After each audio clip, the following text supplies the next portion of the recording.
বর্তমান সরকার সিদ্ধান্ত নিয়েছে আওয়ামী লীগকে তারা নিষিদ্ধ করতে যাচ্ছেন না। মানে তারা নিষিদ্ধ করার পদক্ষেপই নেবেন বলে মনে করি না আমি। তাদেরকে এক্সিকিউটিভ অর্ডারে যদি নিষিদ্ধ না করার সিদ্ধান্ত তারা নিয়েও থাকেন, বিচারিক প্রক্রিয়ায় তারা সিদ্ধান্ত তারা দেবেন না, ওইটা বিচার বিভাগ দেবে, কিন্তু পদক্ষেপ তো সরকারকে নিতে হবে। কিন্তু অবস্থা দৃষ্টে মনে হচ্ছে সরকার সেই পথেও হাঁটছে না। এবং আমাদের প্রধান উপদেষ্টার একটা বক্তব্য গতকাল আমাদের সামনে এসছে বিবিসি ইংলিশের সাথে তিনি একটা ইন্টারভিউ দিয়েছেন, যেখানে খুব স্পষ্ট ইঙ্গিত আছে আওয়ামী লীগ নিষিদ্ধ হচ্ছে না বা তারা সেই পদক্ষেপ নিচ্ছেন না।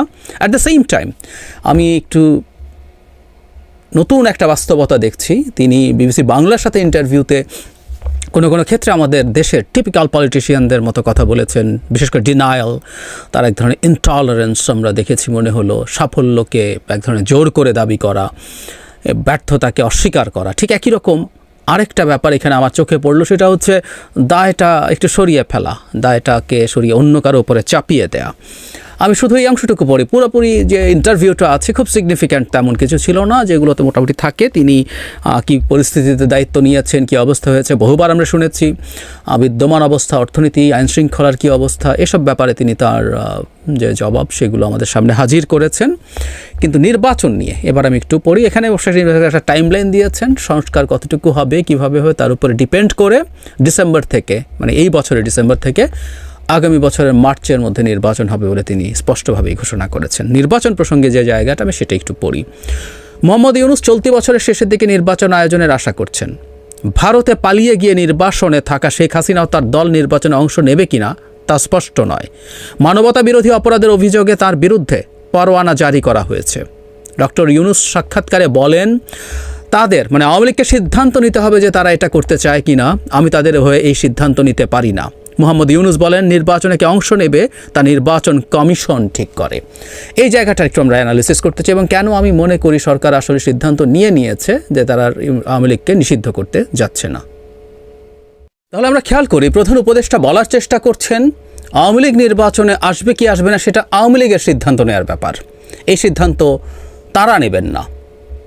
আচ্ছা, এখন আওয়ামী লীগ যদি নিষিদ্ধ হয় সেই সিদ্ধান্ত তো তাহলে নেওয়ার ব্যাপার নেই। প্রধান উপদেষ্টার ভাষ্য মতে আওয়ামী লীগের নির্বাচনে পার্টিসিপেট করার সিদ্ধান্ত তারা নেবে, তার মানে আওয়ামী লীগ আসলে নিষিদ্ধ হচ্ছে না। এখানে অফ টপিক হলে একটু বলে রাখি যে আওয়ামী লীগ যদি নিষিদ্ধ নাও হয়, আওয়ামী লীগ নিজ নামে নির্বাচনে আসবে কিনা আমার সন্দেহ আছে। দুটো কারণে, একটা হচ্ছে এই মার্কা নিয়ে কতজন নির্বাচনে পার্টিসিপেট করতে রাজি হবে, এটা একটা প্রশ্ন। অ্যাট দ্য সেম টাইম তাদের যে ডিজাস্টারাস ফল হবে একটা অবাধ সুষ্ঠু অংশগ্রহণমূলক নির্বাচনে, সেই ডিজাস্টারাস রেজাল্টটা তারা এবার মাথায় নিতে চাইবে, এটার দায়িত্ব নিতে চাইবে বলে মনে হয় না। হোয়াট এভার, তার মানে আওয়ামী লীগ নিষিদ্ধ হচ্ছে না, নিষিদ্ধ হলে তো আসলে তার নির্বাচনে অংশ নেওয়ার প্রশ্নই আসে না। মানে আমাদের প্রধান উপদেষ্টা বলতে পারতেন যে আওয়ামী লীগের নিষিদ্ধতা নিয়ে প্রশ্ন আছে, তাদের রাজনীতি করতে পারবে কিনা সেই প্রশ্ন আছে, সেটা সুরাহা হলে বলা যাবে। কিন্তু তিনি বলছেন না, আওয়ামী লীগ সিদ্ধান্ত নেবে তারা পার্টিসিপেট করবে না, as if everything is fine, তারা জাস্ট এখন সিদ্ধান্ত নেবে পার্টিসিপেট করবে কি করবে না। আরেকটা কথা যেটা বললাম, তিনি দায় আরেক জায়গায় সরিয়ে দেওয়ার চেষ্টা করছেন, তিনি নির্বাচন কমিশনের উপরে দায় সরিয়ে দিচ্ছেন। তিনি বলছেন, আবারও একটু বলি, নির্বাচনে কে অংশ নেবে তা নির্বাচন কমিশন ঠিক করে। কথাটা টেকনিক্যালি ভুল না। নির্বাচন কমিশন নিবন্ধিত রাজনৈতিক দল বা নিবন্ধিত রাজনৈতিক দল না হলেও সেই রাজনৈতিক দলের নির্বাচনে অংশগ্রহণ করতে পারে, শুধুমাত্র নিষিদ্ধ না হলে। তাদের মানে নিবন্ধিত ব্যাপারটা একটু বোঝার চেষ্টা করি। প্রায় 50-এর মতো রাজনৈতিক দল নিবন্ধিত আছে। নিবন্ধিত রাজনৈতিক দল হলে কোনো দল তার নিজ সিম্বলে, মার্কায় নির্বাচনে পার্টিসিপেট করতে পারে। আর যারা নিবন্ধিত নন তারাও নির্বাচনে পার্টিসিপেট করতে পারেন, সেই ক্ষেত্রে তাকে স্বতন্ত্র অথবা কোনো একটা দলের মার্কা নিয়ে পার্টিসিপেট করতে হয়। ব্যাপারটা এই রকম। সুতরাং নির্বাচন কমিশন আসলে আওয়ামী লীগকে নিষিদ্ধ করার মতো কোনো, নির্বাচনে পার্টিসিপেট করবে কি করবে না এই ডিসিশন নেওয়ার মতো কোনো জায়গায় নেই। আওয়ামী লীগ যদি বিচার বিভাগে বা এক্সিকিউটিভ অর্ডারে নিষিদ্ধ হতো বা বিচার বিভাগে তাকে বিচারাধীন থাকা অবস্থায় বিচার বিভাগ তার নির্বাচনে পার্টিসিপেট না করার ব্যাপারে কোনো নির্দেশনা দিত, তাহলে সেটা নির্বাচন কমিশন সেটাকে কাজ করতে পারতো, সেটা নিয়ে কাজ করতে পারতো। কিন্তু সেরকম কিছু তো হয়নি।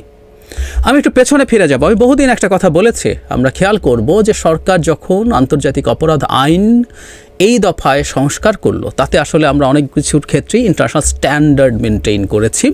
সেই ইন্টারন্যাশনাল স্ট্যান্ডার্ড মেনটেন করার ক্ষেত্রে সংগঠন বা দলের যে বিচারের অপশন ছিল, আমাদের একটু মন দিয়ে শুনতে হবে, এই অপশনটা কিন্তু এই সরকার আনেনি। এই অপশনটা আওয়ামী লীগ সরকার ৭২-এর আইনে পরে এসে এই দফায় এসে যুক্ত করেছিল, কারণ তারা জামায়াতের মূলত বিচার করতে চেয়েছিল। প্রাথমিক সংশোধনীতে এসে সরকার এই ক্ষেত্রে কি শাস্তি হবে এই সরকার সেটা ঠিক করেছিল, কিন্তু পরবর্তীতে যখন চূড়ান্ত সংশোধনী পাশ হলো তখন দেখা গেল সংগঠনের বিচার হওয়ার ধারাটা আইনে নাই। যদিও সেখানে যদি কোনো বিচারক মনে করেন তাহলে তিনি এই ব্যাপারেও সংগঠনের ব্যাপারে ব্যবস্থা নেওয়ার কথা বলতে পারবেন, সেই তাকে বিচারের আওতায় আনতে পারবেন, কিন্তু এটা আইনের মধ্যে আগে যেভাবে ছিল সেভাবে নেই।